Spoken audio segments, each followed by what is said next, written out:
ఆ channel Veeksha the channel of knowledge. Friends, ఈరోజు మన వీడియోలో అసలు ఇంగ్లీష్లో మనం సహజంగా అంటే మనం మాట్లాడేటప్పుడు చేసే పొరపాట్ల గురించి తెలుసుకుందాం. అది కరెక్ట్గా ఎలా మాట్లాడాలో కూడా తెలుసుకుందాం. అంటే ఇంగ్లీష్ అనేది ఒక ఫారెన్ లాంగ్వేజ్, మన తెలుగు మన మదర్ టంగ్. మనం ఏమనుకుంటామంటే తెలుగు నుంచి ట్రాన్స్లేట్ చేస్తే అదే ఇంగ్లీష్లో స్టేట్మెంట్ కరెక్ట్ అయిపోతుంది అనుకుంటాం. కానీ ఇంగ్లీష్ అందులో ఉండే సెంటెన్స్ స్ట్రక్చర్స్ వేరుంటాయి, తెలుగులో ఉండే ఫార్మేషన్ వేరుంటుంది. సో తెలుగులో మాట్లాడిన దాన్ని యాజ్ ఇట్ ఈజ్ మన ఇంగ్లీష్లో ట్రాన్స్లేట్ చేస్తే ఖచ్చితంగా అందులో పొరపాట్లు అనేవి ఉంటూ ఉంటాయి. ఆ రకంగా మనం ఎన్నో పొరపాట్లు మనం చేస్తూ ఉంటాం మనకు తెలియకుండానే. అంటే మనం అనుకుంటాం మనం కరెక్ట్గానే మాట్లాడాం కదా అని, కానీ తెలుగు వేరు ఇంగ్లీష్ వేరు. ఇది ఎప్పుడు మనం గుర్తుంచుకోవాలి. తెలుగు వేరు ఇంగ్లీష్ వేరు. అండ్ తెలుగులో వాడిన దాన్ని యాజ్ ఇట్ ఈజ్ మన ఇంగ్లీష్లో ట్రాన్స్లేట్ చేస్తే ఒక్కొక్కసారి కాదు ఎక్కువ సార్లే ఆ సెంటెన్సెస్ తప్పు అవుతూ ఉంటాయి. సో అలాంటి తప్పులు మనం చేస్తున్నాము మన డైలీ యూసేజ్లో. మనం చాలా సెంటెన్సెస్ మనం వాడే వాటిల్లో ఈ రకం ట్రాన్స్లేషన్ వల్ల చాలా మిస్టేక్స్ అనేవి జరుగుతూ ఉంటాయి. ఆ మిస్టేక్స్ ఏంటి, వాటిని మనం ఏ రకంగా కరెక్ట్ చేసుకోవాలి అనే దాని గురించి ఈరోజు మనం ఈ వీడియోలో చూసుకుందాం. అయితే ఈ వీడియో చూసేటప్పటికి అంటే by the end of this video you will come to know the correct usage of these sentences. So ఈ సెంటెన్సెస్ అనేవి ఎలా కరెక్ట్గా వాడాలి అనేది మీకు తెలుస్తూ ఉంటుంది. మన పొరపాట్లు కూడా మీకు తెలుస్తూ ఉంటాయి. And before getting started I just want to remind you all, ఈ ఛానల్ ఇంతవరకు ఎవరైతే సబ్స్క్రైబ్ చేసుకోలేదో please do subscribe to my channel Veeksha. ఎందుకంటే ఈ ఛానల్లో మీకు ఇంగ్లీష్లో మంచి మంచి ఇన్ఫర్మేటివ్ వీడియోస్ బోల్డ్ రాబోతున్నాయి కాబట్టి ప్లీజ్ డూ సబ్స్క్రైబ్ టు ఆ ఛానల్ వీక్ష. మన వీడియోలో మన ఫస్ట్ సెంటెన్స్ వచ్చి సురేష్ నిన్ను పిలుస్తున్నాడు. జనరల్గా మనం ఈ సెంటెన్స్ అంటే ఈ సిచ్యువేషన్ వచ్చినప్పుడు మనందరం చేసే పొరపాటు ఏంటంటే సురేష్ యాజ్ ఇట్ ఈస్, నిన్ను అంటే యు అంటాము, పిలుస్తున్నాడు కాబట్టి కాలింగ్ అంటాం. ఎందుకంటే కాలింగ్ అంటే పిలుస్తున్నారు అని. So Suresh is calling you అనేది మన ట్రాన్స్లేషన్. యాక్చువల్గా సెంటెన్స్ మన అందరం చెప్పే సెంటెన్స్ ఏంటంటే సురేష్ ఈజ్ కాలింగ్ యూ. కానీ ఇక్కడ యాక్చువల్గా కరెక్ట్ సెంటెన్స్ ఏంటి అంటే Suresh wants to see you. Correct sentence is Suresh wants to see you. Suresh నిన్ను పిలుస్తున్నాడు అంటే సురేష్ ఈజ్ కాలింగ్ యూ అనేది తప్పు. సో నెక్స్ట్ టైం ఎప్పుడైనా సరే మీరు ఎవరికైనా ఇలాంటి ఇన్ఫర్మేషన్ చెప్పాలి అంటే మీకు ఎవరన్నా వాళ్ళని పిలవండి వాళ్ళని పంపించండి అని చెప్పినప్పుడు you don't go and tell them that somebody is calling you, but you should say that he wants to see you or she wants to see you. So this is the correct way of saying this statement. So ఎవరైనా మిమ్మల్ని పిలుస్తున్నారు అని చెప్పేటప్పుడు don't say he is calling you or she is calling you, but say he wants to see you or she wants to see you. So this is the first correction for this video. Next sentence ఏంటి అంటే నేను తలస్నానం చేశాను. జనరల్గా దీన్ని కూడా అంతే, స్నానము అనగానే బాత్, తల అనగానే హెడ్. సో మనం ఏం చెప్తూ ఉంటాం అంటే I took my head bath. So I took my head bath. So head bath అనేది ఇక్కడ తప్పు. సో మనం దీన్ని కరెక్ట్గా ఎలా వాడాలి అంటే నేను తలస్నానం చేశాను అని చెప్పేటప్పుడు you should say that I had my hair wash. I had my hair wash. I had my hair wash. So hair wash అనేది కరెక్ట్ అవుతుంది, హెడ్ బాత్ అనేది మనకి తప్పు అవుతుంది. తల స్నానం అంటే it is not head bath, it is hair wash. ఇది కూడా ఇవన్నీ పొరపాట్లు ఎలా అవుతున్నాయి అంటే మనం తెలుగుని ఇంగ్లీష్లో ట్రాన్స్లేట్ చేయటం, ఆ వర్డ్కి బదులు ఇంకొక వర్డ్ ఇంగ్లీష్లో రీప్లేస్ చేయటం వల్ల జరిగే పొరపాట్లు ఏవి. కానీ ఎగ్జాక్ట్గా చెప్పాలి అంటే ఆ వర్డ్కి బదులు టోటల్గా వర్డే మారిపోయింది. So you have to keep this in mind. Don't translate Telugu as such into English, but please use the correct word which is necessary, which has to be used there properly. So I had my hair wash అనేది correct అవుతుంది, but not I took my head bath. So this is the second correction మనం గుర్తుంచుకోవాల్సింది. మనం జనరల్గా next statement మనం చూసినట్లయితే వాళ్ళు మావయ్య చనిపోయారు. సో జనరల్గా మన అందరం ఈ స్టేట్మెంట్ చెప్పేటప్పుడు ఇది అందరం చేసే పొరపాటే. ఆల్మోస్ట్ ప్రతి ఒక్కళ్ళు ఇంగ్లీష్ మాట్లాడేటప్పుడు ప్రతి ఒక్కళ్ళు చేసే పొరపాటే ఏంటంటే వాళ్ళ మావయ్య చనిపోయారు. వాళ్ళ అంటే దేర్ మావయ్య అంకుల్, చనిపోయారు ఎక్స్పైర్డ్. సో యాక్చువల్గా మనం ఎక్స్పైర్డ్ అనే పదాన్ని మనుషులకి వాడకూడదండి. It has to be used only with some medicines or chemicals. అంటే వాటికి మాత్రమే ఎక్స్పైరీ డేట్ ఉంటుంది, మనుషులకి ఎక్స్పైరీ డేట్ ఉండదు. సో మనుషులు అనేవాళ్ళు ఎక్స్పైర్ అయ్యే పదార్థాలు కాదు, వాళ్ళు మనుషులు. అండ్ దానికి సపరేట్ వర్డ్ ఉంటుంది, దాన్ని మనం గుర్తుంచుకోవాలి. సో వెన్ యూ సే వాళ్ళ మావయ్య చనిపోయారు అనే దాన్ని మనం ఇంగ్లీష్లో చెప్పాలి అంటే మనం ఏం చెప్పాలి? Their uncle has passed away. Their uncle has passed away. So passed away అంటే చనిపోయారని లేకపోతే స్వర్గస్థులయ్యారని. అంతేగాని don't ever say that he has expired. So next time మీరు ఎప్పుడు ఈ విషయం గుర్తుంచుకోండి, ఎక్స్పైర్ అనే వర్డ్ యూజ్ చేయకండి, పాస్డ్ అవే అనే దాన్ని యూజ్ చేయండి ఎక్స్పైర్ అనే దాని ప్లేస్లో. So please keep this in mind. Instead of using expire, use passed away. So their uncle has passed అవే.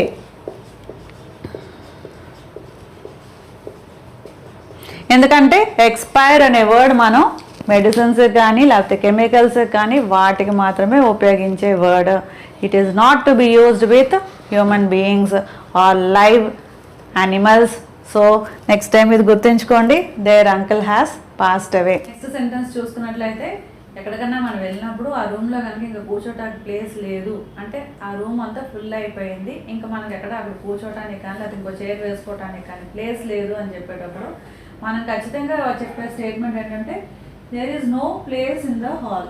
ఈ గదిలో స్థలం లేదు అంటే ఈ గదిలో ఇంకా కూర్చోడానికి ప్లేస్ లేదు. అదే మనం ఇంగ్లీష్లో చెప్తాం, there is no place in this hall అని చెప్పేసి. కానీ ఇక్కడ కూడా మనం చేసేది పొరపాటే. దేర్ ఈజ్ నో ప్లేస్ కాదు, మనం చెప్పాల్సింది ఏంటి అంటే there is no room.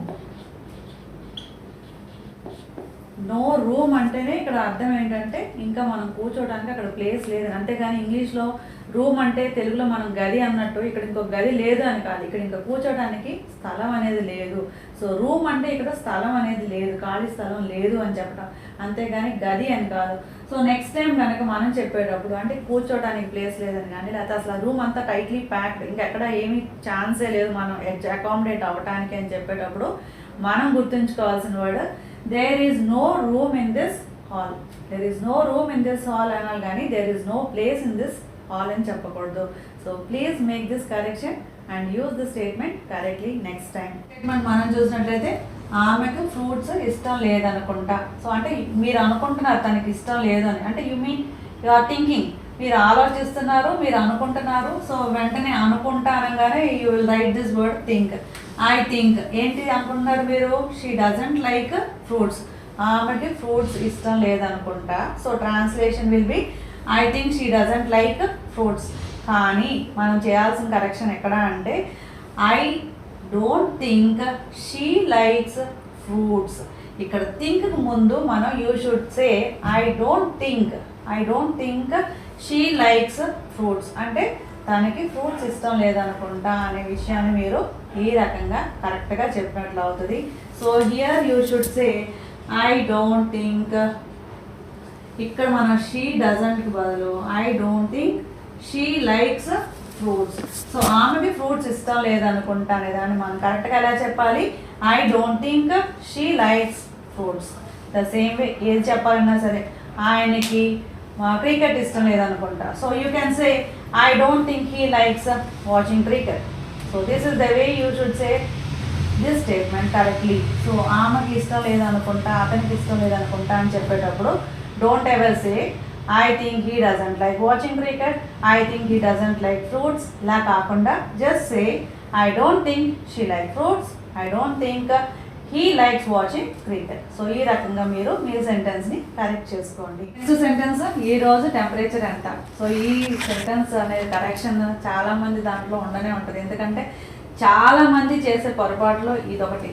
So ఈ రోజు టెంపరేచర్ ఎంత. సో ఎంత అనగానే మనకు గుర్తొచ్చే word how much. So how much is the temperature అని అడుగుతాం తప్ప మనం కరెక్ట్గా ఈ సెంటెన్స్ ఎలా కరెక్ట్గా ఇంగ్లీష్లో మాట్లాడాలనేది చాలామందికి తెలియదు.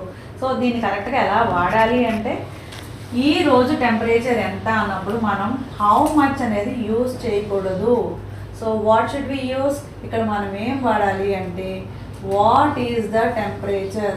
So how much is the temperature కాదు, వాట్ ఈజ్ ద టెంపరేచర్. ఇది ఈ సెంటెన్స్ యొక్క కరెక్ట్ యూసేజ్.